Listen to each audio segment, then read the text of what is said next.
you go above and beyond and making sure they get something back that they lost or they left, then guess what? Those folks are going to remember you for a long time. And when they're in the area, they'll be, hey, I want to go stay at Mark's hotel because those guys take care of me, right? A guest walks into a hotel, right, and they have these certain things they expect, right? I'm going to go up to the front desk, I'm going to get checked in. Hopefully somebody's going to...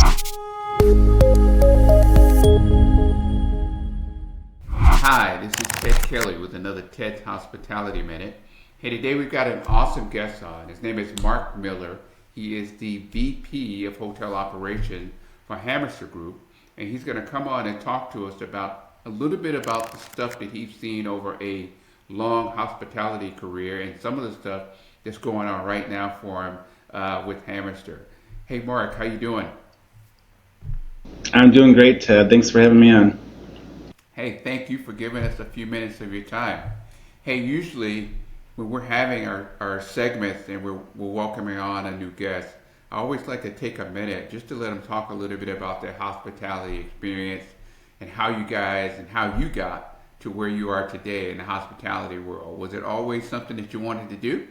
You know, I would say not necessarily. I graduated college and I saw a posting for a position at a Residence Inn by Marriott, so that sounded good to me, and I applied for an AGM position. I was lucky enough to get it, even with no hotel experience, so I don't think I was the first choice, but I got the position eventually, and then I was able to take it from there.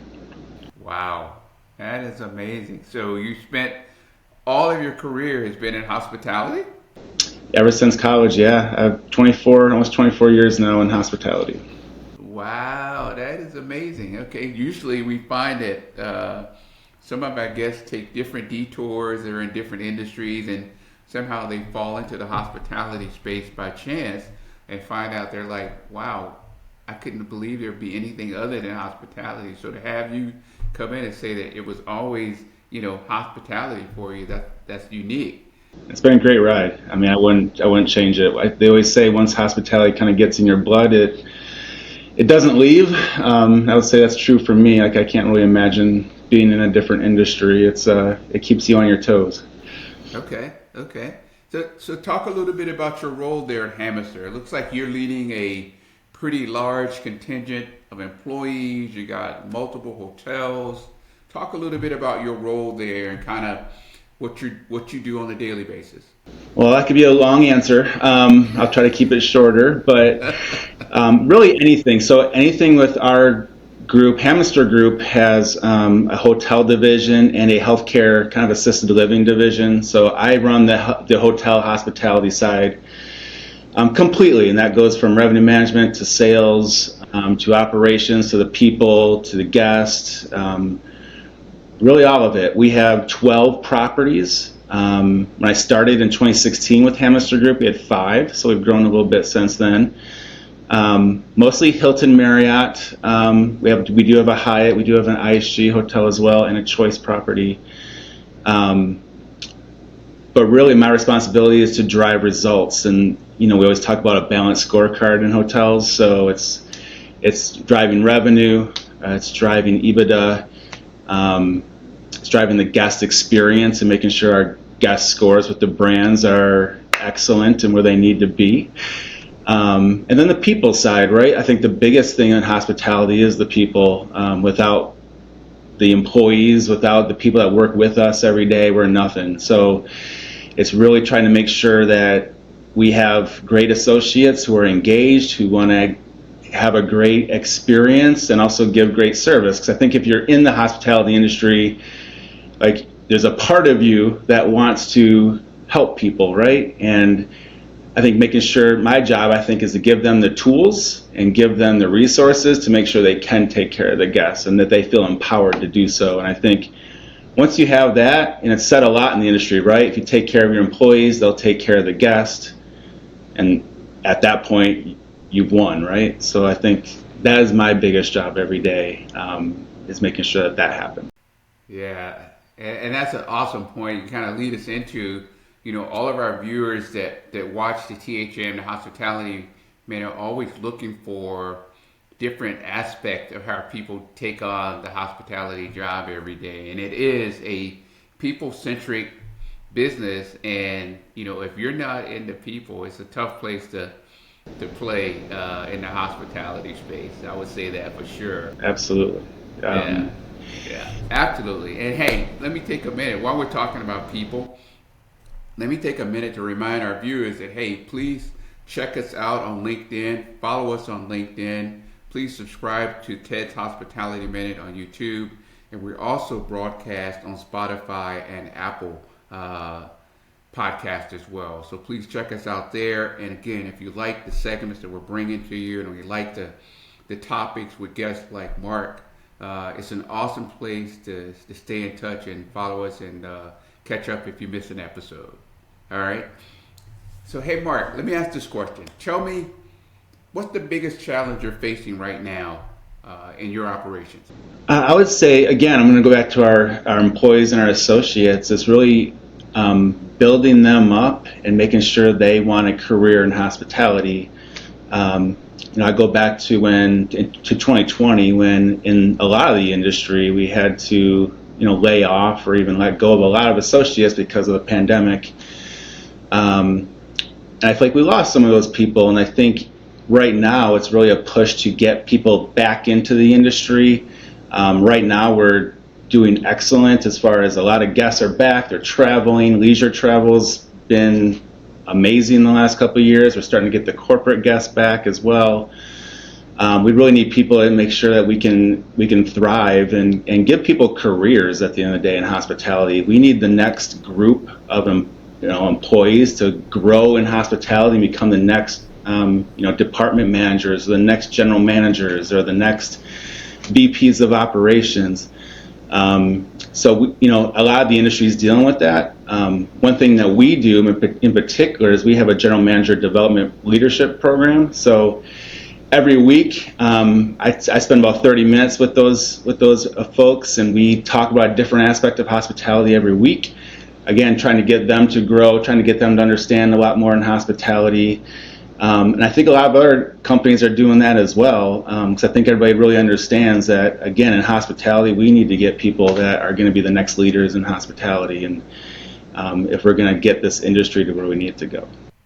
Yeah, and to your point, following COVID, so many people left the hospitality industry, and it's so slow to get back good quality folks.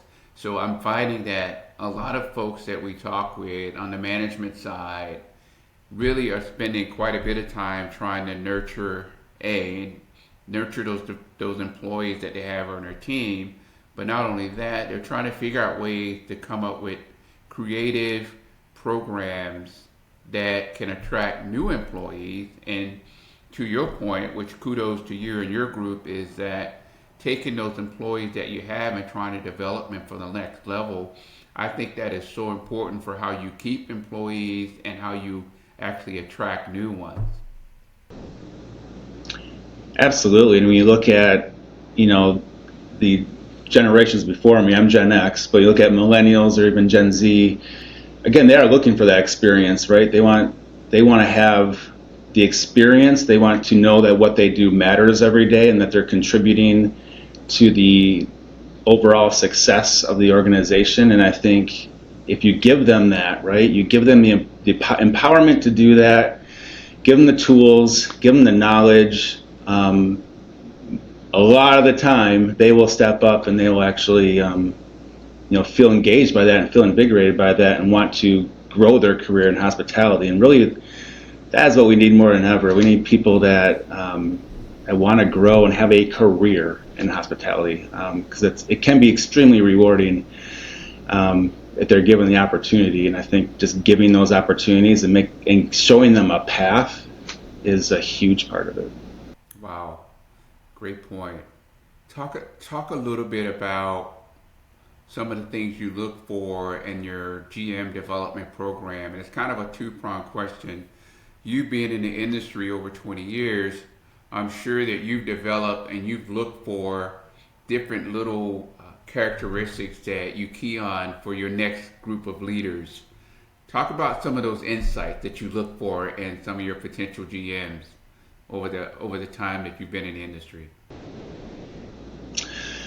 Well, I always kind of say you need to first find the people that have the desire. If you don't have the desire, it's not going to work out, because at the end of the day, hospitality it can be a tough business. We're open 24/7, dealing with all kinds of different things, especially as a general manager, right? You're lots of things coming at you every day, and just because you come to work with a plan doesn't mean that plan is going to go the right way, right? So you have to have the desire and the want to be successful in this industry. You also have to want to work with people. You have to want to engage with employees. You have to want to engage with guests. That's a big part of it too. It doesn't mean you have to be extroverted necessarily. You can be introverted and still be in hospitality, but you have to have that desire to be, talking to your employees, talking to your guests, making the rounds every day, making sure everybody's taken care of. That's huge. So if you can find somebody with the desire and the want to, that's the first step. And once you have that, again, it's showing them the path, right? If I'm a housekeeper, I'm a front desk agent, I work in food and beverage. How do I get to, running food and beverage? How do I get to being the general manager at some point? Show them the path. And I think having programs where you bring people in and say, hey, this is a general manager development program. This is to develop you into that role someday. That says a lot, and that can get people very excited who hopefully do have that desire to want to succeed. And then it's a process, right? It's not going to be overnight. As you tell people, it's going to be anywhere from a year to 2 years of going through this program, working all the departments, leading the departments, understanding how the whole hotel works as a whole, and how you can be successful working through all those things. I mentioned it before with revenue, bringing that revenue to the bottom line. It's guest experiences, it's employee experiences, it's all those things. It's a lot of things to juggle, but you can do it if you have that knowledge and you can, have that desire to get there. And I think if you can do that, show them the path, most of the time those people, if they truly have that desire, can get there. And we'd have, some great success stories with that. Yeah, I think it's spot on. And I think if you have the desire to make sure your guests are having great experiences while they're at your hotel, I think that's probably key for me. I think you got to want to make sure when you've got a guest, you want to make sure they have a great experience while they're there in your care. Otherwise, they won't remember you from the other hotel that they stay in. But if you make them have a special moment, or you go above and beyond and making sure they get something back that they lost or they left, then guess what? Those folks are going to remember you for a long time. And when they're in the area, they'll be, hey, I want to go stay at Mark's hotel because those guys take care of me, right? It's funny you say that, because I do say this a lot. It's a guest walks into a hotel, right, and they have these certain things they expect, right? I'm going to go up to the front desk, I'm going to get checked in, hopefully somebody's going to smile at me. I'm going to go to my room, I expect it to be clean. I'm going to go use the restaurant and have a meal, I expect that meal to be good and get good service.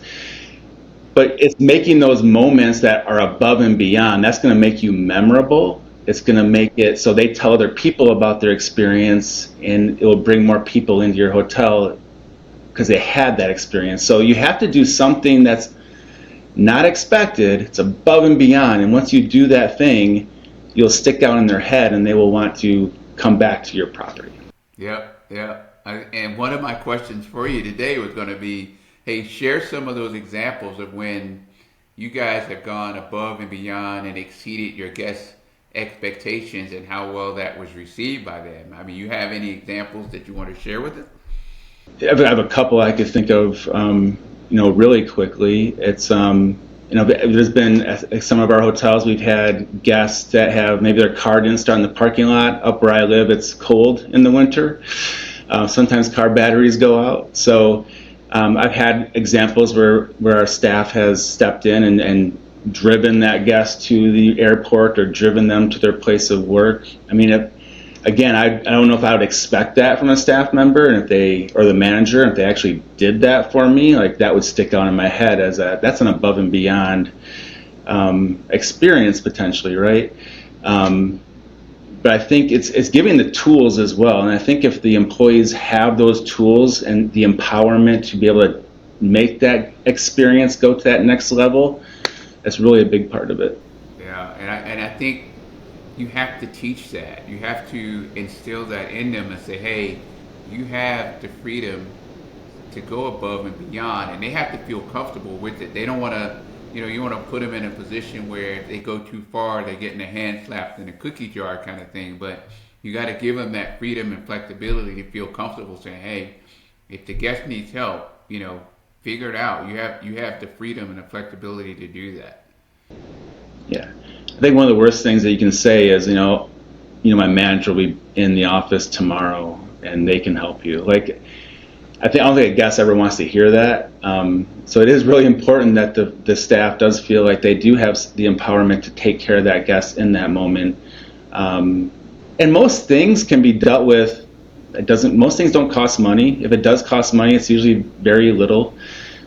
And if it maybe isn't the right decision, then hey, we talk about it and move on. But like at the end of the day, we never want anybody to feel like they can't make a decision. They're going to get in trouble for making that decision, because it is so important to have that empowerment, and it can be scary sometimes for a staff member to make that decision on their own. But I think the more they do it, the more confident they become with it, and then it just becomes second nature.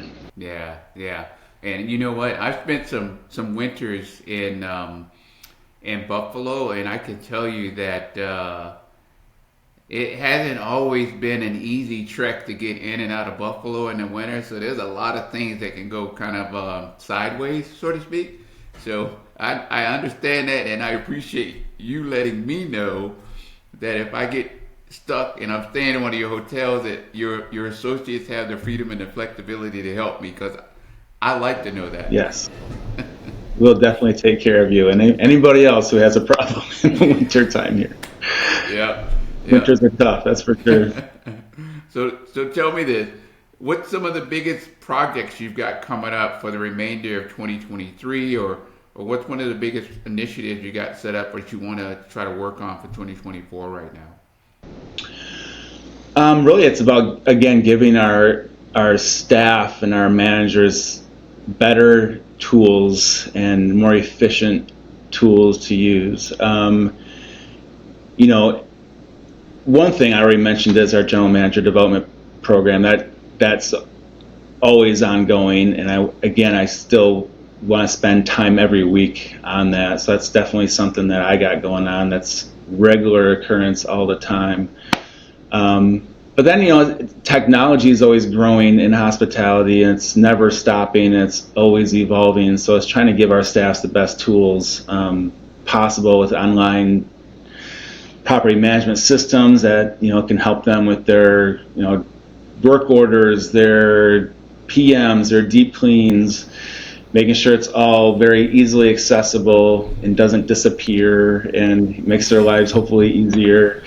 That's huge. So we're working on implementing that and getting that to a place where everybody's comfortable using it. That'll probably take the rest of the year, because anything that's new usually takes time to fully utilize and get going. So that's a big focus of ours as well. And we're always, we just acquired a new hotel. It's around the Philadelphia area. It's a Homewood Suites.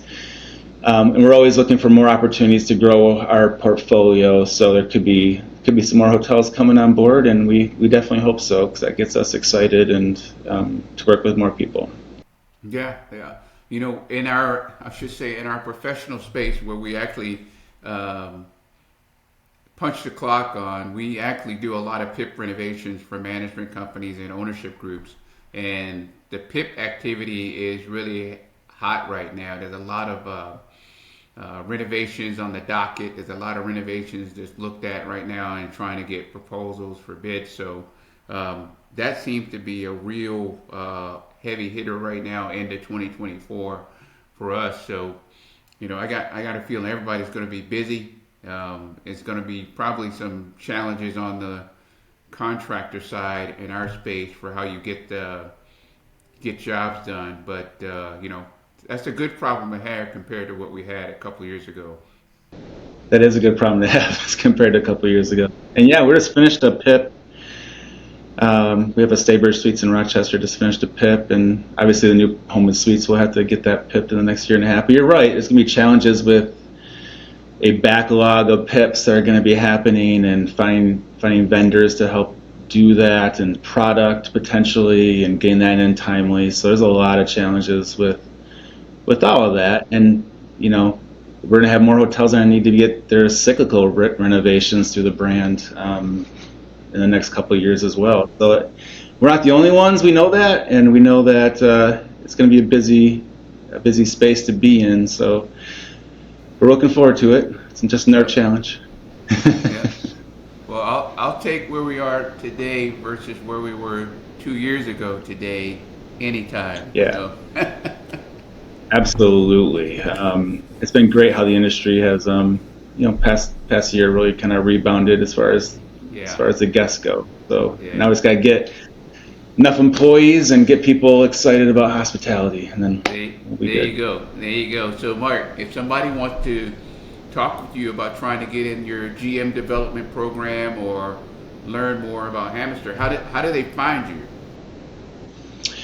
Yeah, well, I'm on LinkedIn. I'm pretty active, so you can always reach out to me there. Pretty easy to find. I also have an email as well. I'll give you my personal email even. It's mjm8155@outlook.com. That's probably the best way to reach me, either through LinkedIn or that. Okay, awesome. Well, we definitely appreciate you giving us a few minutes of your time and us learning a little bit more about Hamister and some of the stuff that you're dealing with over there as the VP of Operations. We thank you so much for joining us today. No, thank you for having me on, Ted. I really appreciate it. All right. This has been another Ted's Hospitality Minute. Hey, remember, if you like us on LinkedIn, follow us on YouTube, subscribe to our channel. We're also on Apple Podcasts and Spotify. And if you want to look forward to catching Mark's episode, please check us out. It'll be coming out soon. Look for it. Have a great day, guys. We'll see you next time.